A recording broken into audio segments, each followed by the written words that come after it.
Greetings, YouTube. The other day, JRF185, or Jess, asked me a question about deities in role-playing games. What do I like? Well, an idea I've been playing with for years now in my head is something I stole from the Dragonstar setting. I've spoken about Dragonstar before. I think it's a very good fusion of D&D and science fantasy. I think it was very well executed. And it uses a pantheon of 12 gods. And 12 gods have names like the Judge, the Mother, Death. So each god is a role. And each society tends to view the gods, each culture has to view the gods differently. Some may give them names, some may not, some may consider them racial. Some may just view them in a kind of a meta form and think of them as the Judge, things like that. But there are only 12 gods in the world. And one of the things I've always found interesting is, what's the implication is, what if these are actually 12 high-power player characters? What happens when they finally get bored of racking up epic-level adventures and just decide, well, let's go into the god business? I always kind of wanted to play that game, I guess.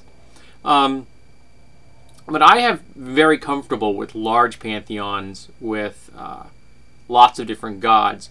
It is, however, somewhat of a problem when it comes to what the GM has to handle. Back in 2nd edition, there was a large number of books that dealt with each race. So each race had their own book, and each book had their own list of racial gods. And they were cool. If you wanted to play a halfling, you had this entire list of different gods you could choose from, and it was great. It was a lot of flavor. But if you're going to incorporate that into a campaign as a GM, you have to know all those racial gods. And then you have to know, how do all those racial gods interact with all the other racial gods? You could have a dozen or 15 gods for each and every race. Humans didn't get racial gods. Humans just got lots of real-world gods, I guess. There's a certain human bias in D&D, always has been. And that's a lot of work.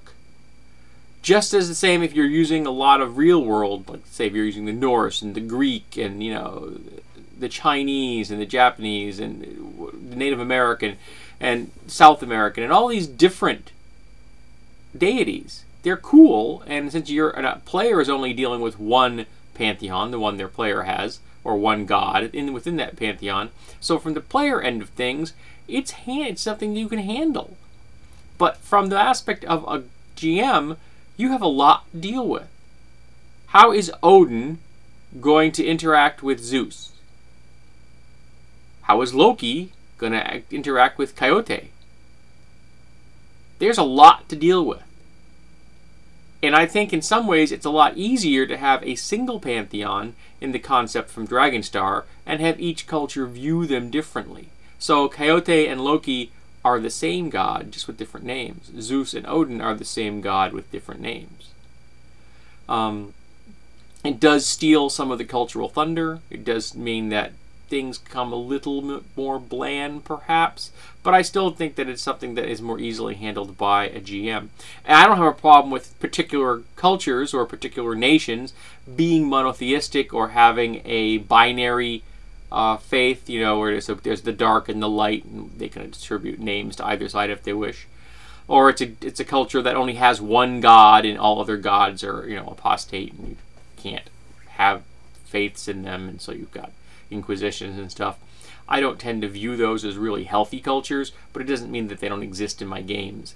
And yes, that means that I don't think many monotheistic religions in the real world are well balanced. I apologize. So deities and pantheons add a lot of flavor. They add a lot of depth to a game. I don't mind, for example, the way Pathfinder handles it, where they have an entire pantheon they've written themselves, so there's almost no connection to the real world. Though, you can look at the gods in the pantheon and say, oh, that god right there, yeah, he's Loki. Or that god right there, yeah, he kind of sounds like, Aphrodite. She, I should say. That one over there, maybe it's the divine emperor from China. So you could view the different ones in different ways if you want to, Or you could just take them as completely artificial constructs and say, okay, these are the deities you have to choose from, and the game is being nice enough to present you with this one pantheon and how they all interact. And I gotta tell you, that's easier. It's easier as a GM. So I have no problem with running with that. It means there's a lot less legwork for the GM to play with. Now, I don't mind that people the common people would be worshipping the entire pantheon. Yes, you may have a deity that you prefer because it's your personality traits. I have 2 deities I prefer that meet my personality traits, or I meet theirs. I'm not sure how you want to look at that. Depends on which end of the problem you want to look at, I guess. But that doesn't mean that I have not paid homage to other deities in the past, and I will do in the future.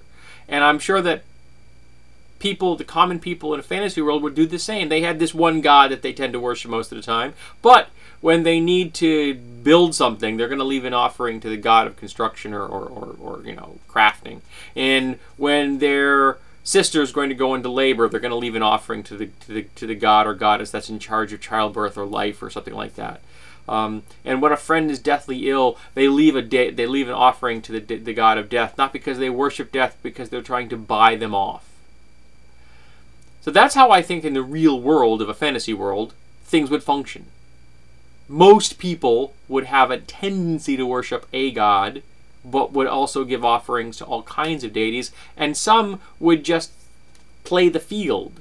They wouldn't have a specific deity that they worshipped every day. They would just have one that was appropriate to that moment.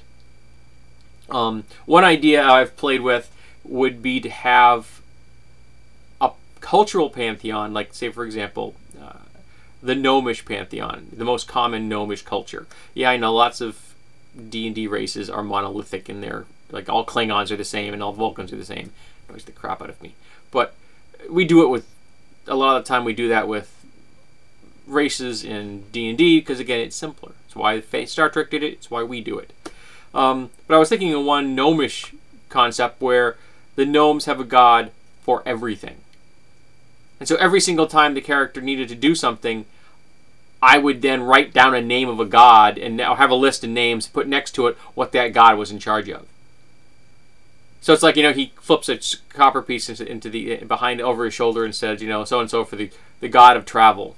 From that forth on, the god of travel is the god I've put down on that list. Or the god of spicy foods. Or the god of luck with dice is different than the god of luck with dog racing. Is different from the god of trying to get a date. And different from the god that's helping me carve this flute. It's like, so an entire pantheon made up every single deity of every single thing in the universe had its own little niche. I think that would be interesting. Have a nice context, give the character some flavor. It would be a bit of a hassle to keep track of course, but I think it might be worth it. Just an idea I've played with in the past. I never implemented it, but ideas are ideas, and I thought I'd share it. So I have a wide number of opinions on deities, but I have to tell you, when it comes to actually running them, I think a single pantheon, a fantasy pantheon, is probably the easiest way to do it, and it does avoid the problem of bringing real-world deities into games, because there are people in the world that worship these deities in real life, and you could potentially offend somebody if you cast Zeus as the bad guy and they worship Zeus, or the Greek pantheon in general. Or if you view, all the raiders that are attacking your player character's village are all Norse, that may annoy the guy who's wearing the Thor's hammer sitting at your table. So, sometimes using a fantasy pantheon is the easiest and simplest way of handling things. So I'm interested in hearing, how do people like their gods in their games? Could be any game.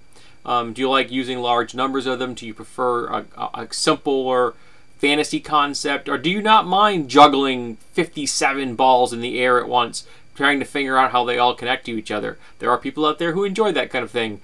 I'm really not that person. But I am interested in knowing what you think about the gods.